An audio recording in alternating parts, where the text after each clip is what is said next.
Hey everybody, so here is a quick overview of the period 4 DBQ practice that you have going. If you wanted to really practice a full DBQ, please feel free to do so. And doing that, make sure to go and use one of the outlines, the writing guides that you can find in the DBQ outline writing and planning guides. So really quickly, just a really quick review on period 4. Period 4 covers 1800 until right before the Civil War. So what we're talking about then is the Thomas Jefferson's presidency. And if you remember, this is a time when we're really thinking about who is Jefferson and how Jeffersonian was he versus what he wanted, or what he saw as important in regards to the executive branch versus how he actually lived it. So we've got things like the Louisiana Purchase, and all of the issues between Britain and France. At the same time, we have the Haitian Revolution, so there's going to start to be a debate about slavery because we're going to see one of the largest slave revolts in world history. And of course, at the same time, we have Thomas Jefferson, who is pretty adamant about being against slavery, yet he owns slaves himself. Period 4 also has the War of 1812. So this is an era when we start to see the demise of the Federalist Party. And while the War of 1812 didn't necessarily mean a win for America, it did show that we could stand together as a nation, as one nation. And even though technically it ended because Britain needed to go back home and deal with issues with France, it did feel like a positive for many Americans, which then heads us into the era of good feelings, which is always a questionable time. Remember, this is an era when there's now only one political party, the Democratic Republicans. It's post-war of 1812, so there's a lot of positive patriotic sense during this time period. But at the same time, we do see a lot of issues rising up, especially in regards to slavery, and reform movements and sectionalism. So the question always is, was it really truly an era of good feeling? 1820, we see the Missouri Compromise get passed, which splits our country in half and ultimately puts a band-aid on that whole debate over slavery. We had the age of Andrew Jackson, another common man president, who is a very controversial figure in our history about whether or not he truly was good for America, or detrimental to America, but he does change a lot in regards to our relationship with the American Indians, the issue of banking in America, tariffs, the power of the executive branch. So he, of course, is somebody to pay attention to. This is the era when we had our antebellum reform. So all those reform movements you guys researched earlier this year, from abolition, so the end of slavery, women's rights and the possibility of women getting the right to vote, temperance or prohibition of alcohol, educational reform, transcendentalism, and the whole idea of utopian societies. But of course, this also is the start of sectionalism and territorial expansion with the purchase of Louisiana Territory, the annexation of Texas, and the Mexican-American War. So this is really a big turning point for American history, and that's why period 4 is oftentimes so long, and why it oftentimes gets tested on is because there's just so much change really happening during this era. So we're looking at this in regards to the DBQ. Just a quick rundown again of all the things you need in your DBQ. You need a thesis statement that is historically defensible claim. So it's not just a fact you are stating, but it's something that you can defend with actual evidence and the documents. It should be probably more than one sentence, especially for a DBQ, where you will be having to point out multiple reasons for why you believe whatever your claim is.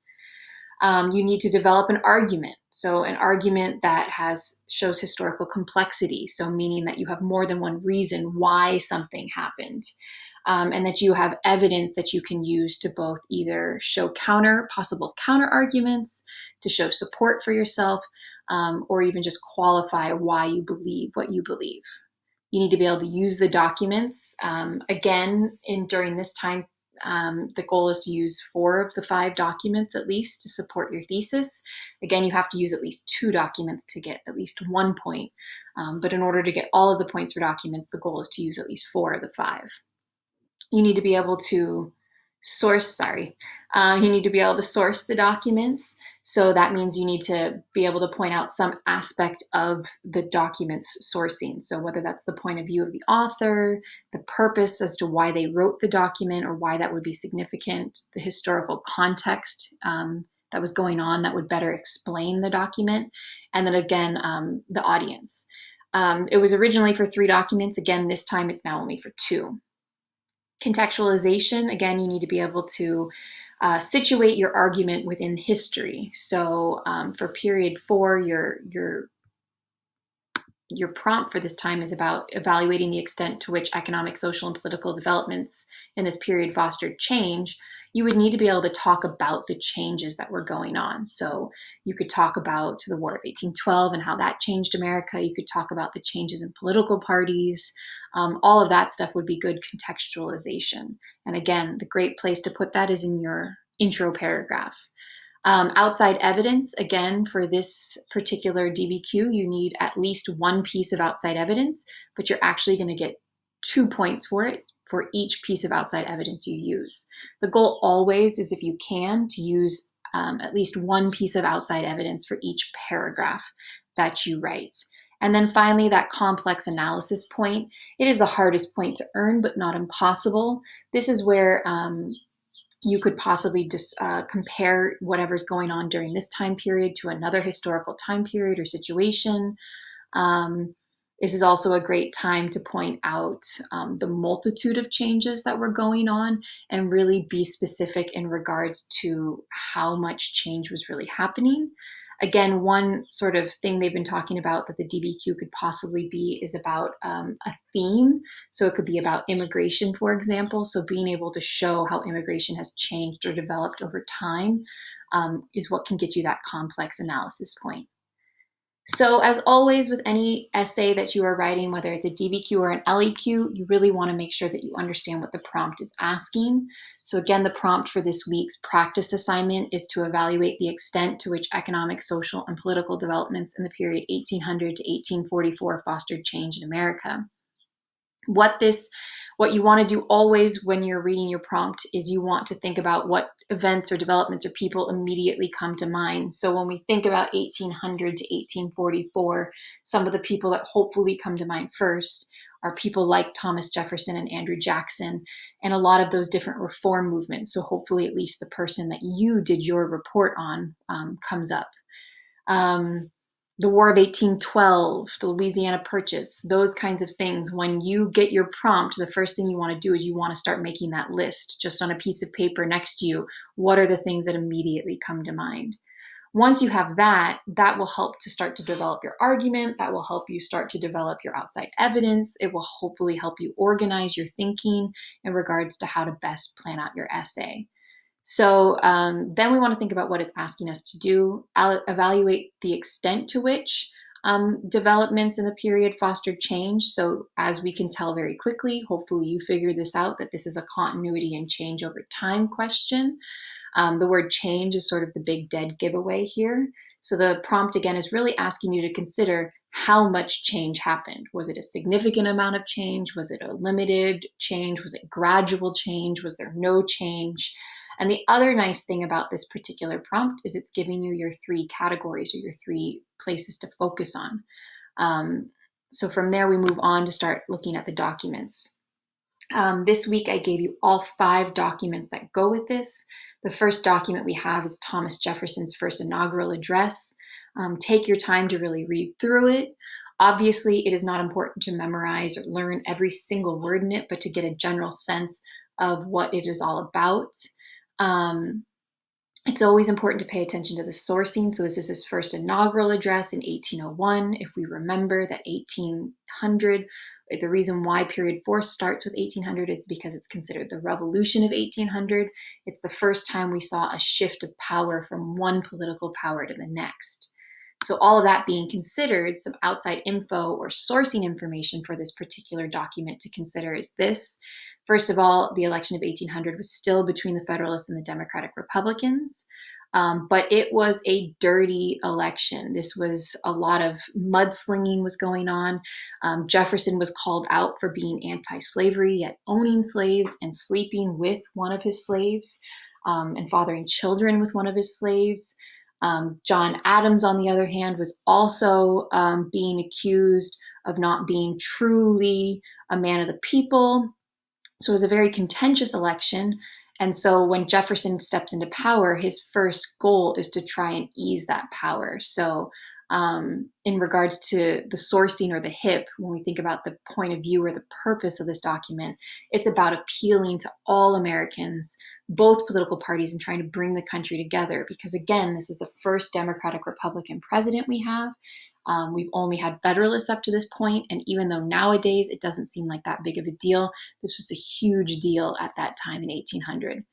Other things to consider in regards to outside information at this time that might be helpful is that Jefferson really was he was a Democratic Republican, so he really believed in a conservative or limited government, yet we see him expanding power. We also see the idea of the Louisiana Purchase, which is definitely an expansion of government power, but he could have argued that it's really helping that agricultural nation because he really believed that we were an agrarian society that should focus on the noble farmer as our leader. And so by purchasing all that extra land, we could really expand our agriculture across the continent. This is also a time period when he really calls into question the power of the other branches with Marbury versus Madison, this idea that the Supreme Court could review all decisions made by the executive and legislative branches. So the concept of judicial review, which obviously really did not make Thomas Jefferson very happy. We had the Barbary Pirates, and he didn't really know how to handle that. How do we as a nation deal with foreign affairs when we have so much going on domestically? And then, of course, we have the wars between England and France, and the fact that he then embargoes all goods coming from those two nations as a way to stay out of foreign affairs. So he's a very interesting president, but again, this whole document is aimed at trying to push this idea of unity and that we're all one people. The next document is James Madison's address to Congress. Again, James Madison being a president who is trying to, again, somewhat limit the power of the federal government and give more power back to the people, but also have that sense of unity. He also really wanted Congress, if we were going to use the government, to use it for the betterment of the people. So with James Madison, again, things to consider in regards to outside information. He's president at the end of the War of 1812, which heads us into the era of good feelings and the end of the Federalist Party. At the Hartford Convention, again, this was when the Federalists, during the war, had felt like the war wasn't going in the favor of America, so they contemplated changing rules in the Constitution, and New England even contemplated seceding from the Union. When the war was over and America felt pretty good about the end of the war, the Federalist Party then was deemed very unpopular for their views during the war. During this era, we also see Henry Clay come to power, at least in regards to his name, and he creates the American system, the idea that the federal government, if we are going to collect taxes, if we are going to get involved in things, then we should be focused on internal improvements. So the idea of building railroad lines and roads and canal systems to better connect the United States of America. We see the market revolution take off. Think back to our Shark Tank activity here in regards to the different technologies that were created, the building of the Erie Canal, the steamboat, a national road, factory equipment that was similar across the country. The slow but steady increased trade and connectivity, especially between the North and the West, and definitely also with the North and the South. So all of that is good outside information to consider with James Madison. In regards to sourcing, again, he's really interested in the idea of the support for internal improvements. That's his point of view or his focus. His audience is obviously Congress, but his purpose is hopefully to get bipartisan support. So trying again during this era of good feeling, we do start to see the Whigs get created. So how do we start bringing in some of these people who aren't necessarily in line with the Democratic Republicans? Here we've got our third document. It's an image. Images are always interesting because you can't get much unless you know about the author or the painter. In this case, we don't know much about him. But what we do know is that this is a camp meeting of the Methodists of North America in 1819. If we think about that, hopefully this helps to bring back to light things like the Second Great Awakening and this idea of all these new religious organizations or churches getting started, and that these were very big revivals. So we saw thousands of people gathering. They would come from all over the country or from all over the state to come hear preachers preach, and talk about a lot of the thoughts from the Second Great Awakening. So during this time period, we get a whole bunch of new denominations like Methodists and Baptists and Lutherans and the Mormons and so on and so forth. This hopefully also helps to remind you of all the reform movements that get created because of this call to action, that we could, in fact, perfect society during this time period.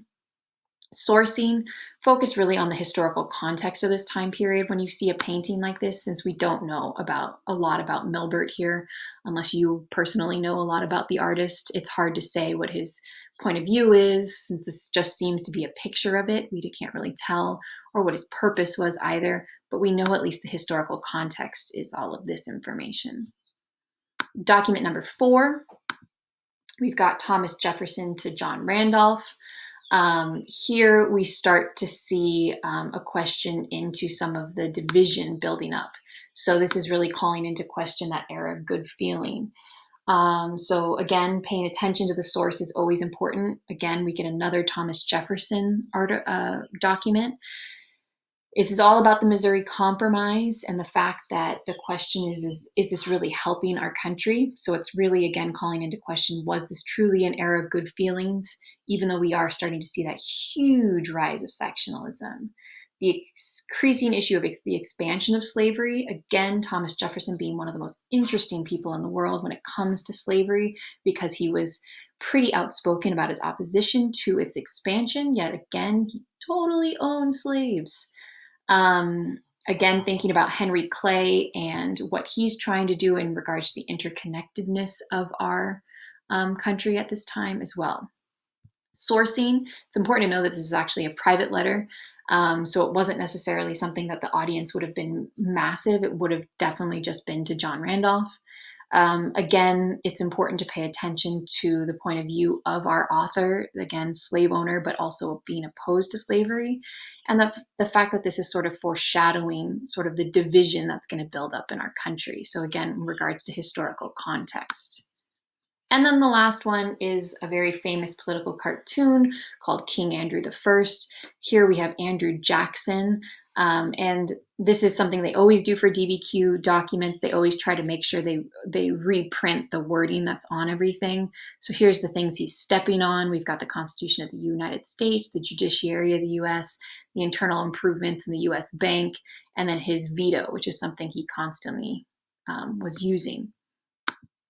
So again, the sourcing of it, we know it's a political cartoon. We know it's taking place in 1833, so towards the end of Jackson's presidency. It's important to remember what Jackson was all about and what Jacksonian democracy was about. Again, this idea that it's supposed to be the rule of the people, so he really wanted to limit the role of the executive branch and really all of the branches. Yet at the same time, he tended to really use that presidential power. Couple other things to pay attention to. This is when we get universal white male suffrage, which really lies in favor of saying that Jackson truly was a man of the people, since so many more people voted for him than any other previous president, because now we had a much larger voting base. You no longer had to own land. You did still have to be white and a dude, but you no longer had to own land. He was very, very big into this issue of states' rights versus federal power, and we see that in regards to the bank war. He vetoed the rechartering of the U.S. Bank and created all those pet banks, which led to, of course, after his term as president, it did lead to a panic. He definitely used his veto more than any president had before him. He opposed what the Supreme Court said in Worcester versus Georgia, and he forced the removal of the American Indians. And then the nullification crisis here doesn't really see as a proof of a states' rights activist, since he threatens to use the U.S. military against South Carolina if they threatened to secede again from the Union. This is also an era to pay attention to because we start to see the rise of the Whig Party versus the Democrats. Remember, the Democratic Republicans split with Jackson. And then, of course, in regards to sourcing, one thing we can definitely tell about this is that it's definitely a critic of Jackson. It's definitely the point of view of the author, possibly even a Whig. So this document would be really good at showing sort of the division between the new parties during this era. Now, if that's all you need, then you can stop the video here. If you are thinking about possibly writing this as a DBQ as a practice, please feel free to keep watching. So the prompt is here again for you. And how do you organize your documents? I don't like to say that you group them because that is an old way of thinking in world history, the idea that you group them and you had to group them. But you can group them in the sense that you want to figure out which documents help you answer which part of the prompt. So the nice thing again about this prompt is it does have already pre-made categories. You don't have to make up your own. You literally have 1, 2, and 3. So each paragraph can be one of these 3 topics. You want to make sure that you have both documents and outside evidence or info to have evidence to support your thesis for each one of these. So based on the documents and the outside evidence or context you come up with, what position will you take on the prompt? What will be your argument or thesis? What changed and how much did it change and why? And that's the big thing. That part about evaluate the extent to which, that's what it's asking. How much change really happened and why did the change happen? So in writing the thesis, here's a sample thesis for you. In the early national period, especially after the War of 1812, America grew into a more coherent nation, expanding its territory as well as its economy. These changes brought significant social, political, and economic challenges and changes as Americans grappled with these new developments and debated the future of the nation. So the reason why this thesis statement works is for a number of reasons. It mentions the 3 points, the social, political, and economic. It brings up the fact that this is the extent to which I'm going to argue. I'm going to say it's significant challenges and changes during this time. This is the reason why, because there were lots of new developments and there was lots of debates about the future of the nation. So this helps us deal with our reasoning for like what fostered the changes. And then other just good notes to pay attention to. It's always good to try not to use the exact wording from this time period. So rather than saying 1800 to 1844, I bring up other ways to mention that period. So the early national period, because this was definitely an era of nationalism, as well as the after the War of 1812. So again, sort of giving the time period without having to say 1800 to 1844. Now, organizing your argument. You want to focus always on the point of the essay, which is what changed, what stayed the same, and why, because again, this is a continuity and change over time. It does not matter how you organize your body paragraphs.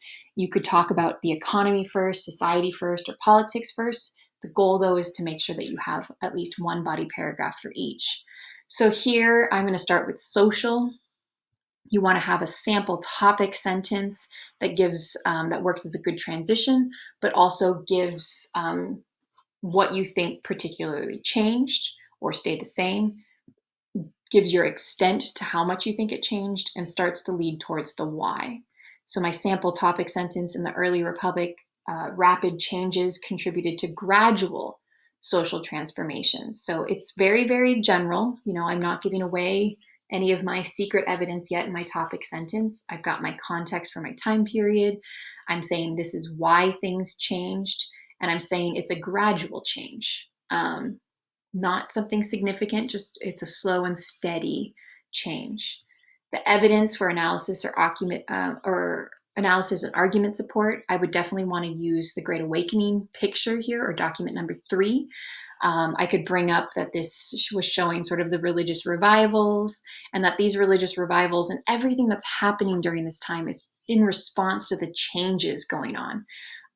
If you remember, this is an era with the first industrial revolution, and those changes were huge. And this is noted actually in the very famous story of Rip Van Winkle, which was a story written during this time period. Rip Van Winkle famously in the story fell asleep for 20 years, and when he woke up, everything was different. And it was meant to be an allegory of this time period. So what it was pointing out was within 20 years, America had completely changed from a nation of just farmers to a nation with interconnected roads and railroads and canal systems and factories. Yes, very basic factories, but factories nonetheless. And there were totally different political parties. Everything about what America had been in its founding versus 20 years later seemed to be totally different. So all of the revivals and reform movements are all in response to the fact that things change so fast without considering how to help everybody get to the benefits of many of those changes. This was also an era where we see a lot of those utopian societies, so that desire for perfection, and also what we refer to as millennialism, which is the desire to perfect yourself because they believe the end of the world was near.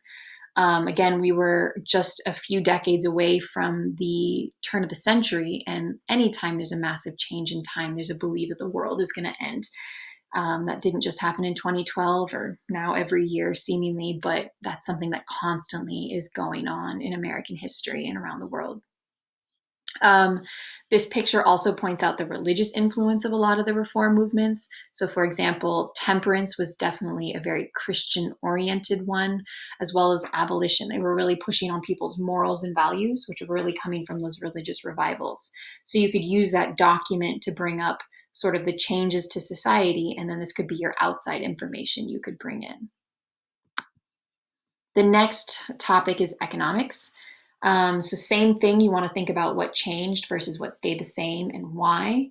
So here the topic sentence is the inventions and innovations of the Industrial Revolution that started in the 1790s ushered in an era of unprecedented economic development known as the market revolution, as the country experienced a shift to a market-based economy. So in this case, while socially we were gradually changing, economically we were changing in a huge, massive way. Before this time period, we mostly bartered with one another and traded. Now we have an actual market that we can sell goods at. In regards to documents, you could bring in the document number 2. That's where Madison was talking about the market revolution and alluding to the American system. And then you could also bring up document 1 about wanting to achieve sort of this unified America. Both of those which would sort of help guide the desire and need for these innovations and inventions. In regards to outside information, you've got plenty. You could literally bring up any of the different things that were created during this time period that were changing America.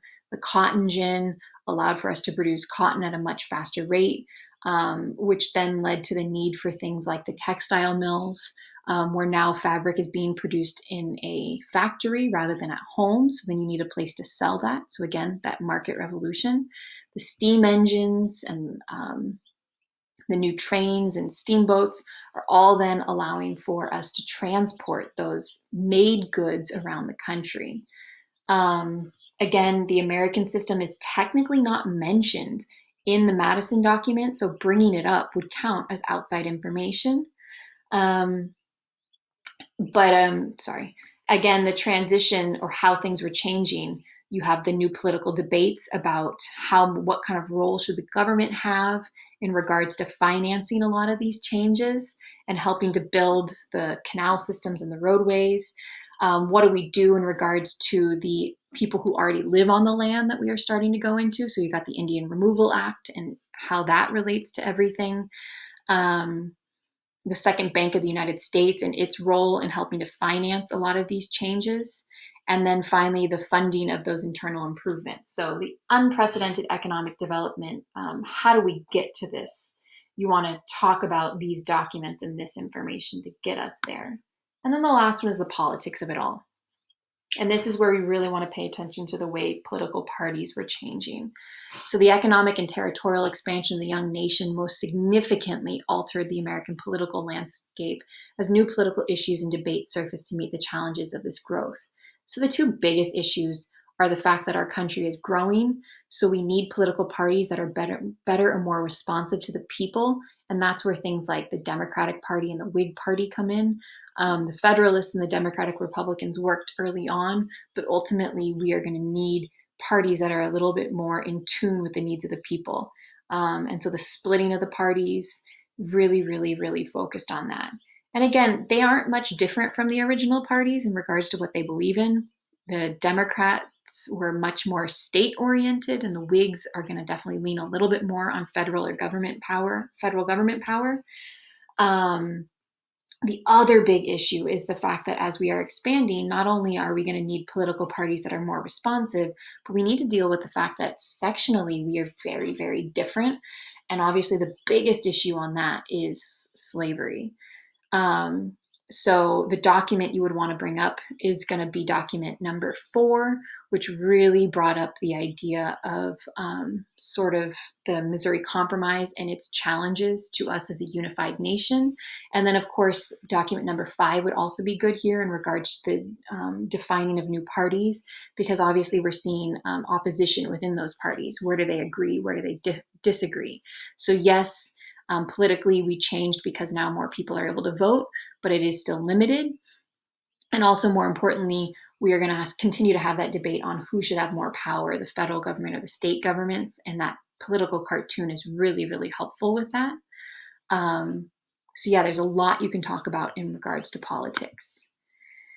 Last thing is just writing that intro paragraph. Again, how do you deal with context? So again, if we're talking about this, we want to think about where we've been in the last 20 years. And that's where the contextualization really comes in.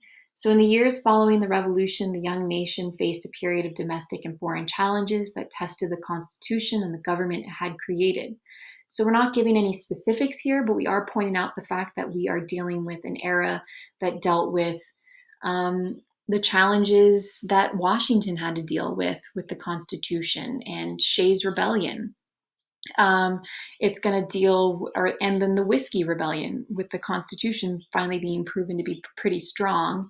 We're going to have to deal with all of the challenges being dealt with in regards to England and France and their relationships with us. And then we're going to have to deal with the debates over Federalists and the Democratic Republicans.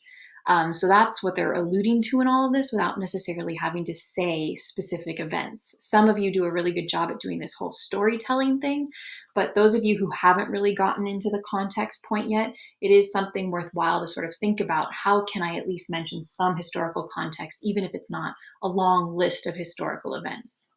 So despite bitter, sometimes hostile political debates in the 1790s, America witnessed a peaceful transition of power from one party to another. Again, the Revolution of 1800. Having survived its baptism by fire, America entered the 1800s as a young nation. And then we jump right into the thesis. You'll tell this one sentence right here, while very nicely written, and get to mention the baptism by fire.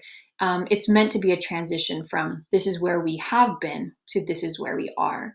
And that's a place where some of you just need to work a little bit on. But again, that's more of a writing thing and isn't necessarily going to make or break your score on the AP exam. How do you use your documents in there? Again, never, ever, ever quote a document under any condition.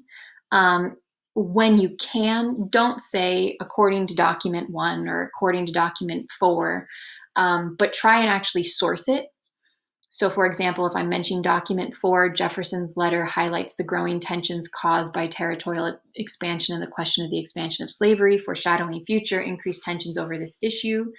Not only would I get points for using the actual document, but I could also get a point because I'm mentioning sort of its significance in regards to its historical context. When in doubt, though, if you're worried they're not going to know which document you're mentioning, always just put it at the end of your sentence. So the artist desires to confirm and promote the ideas of the Whigs who opposed Jackson's policies, which many considered to be usurpations of power. So this is referencing that political cartoon. It never says according to the political cartoon or according to document 5, but right here it does provide a note for the reader of your essay to let them know that you are talking about a particular document. Anyways, I hope that helped a little bit. If not, then just ignore this very long video.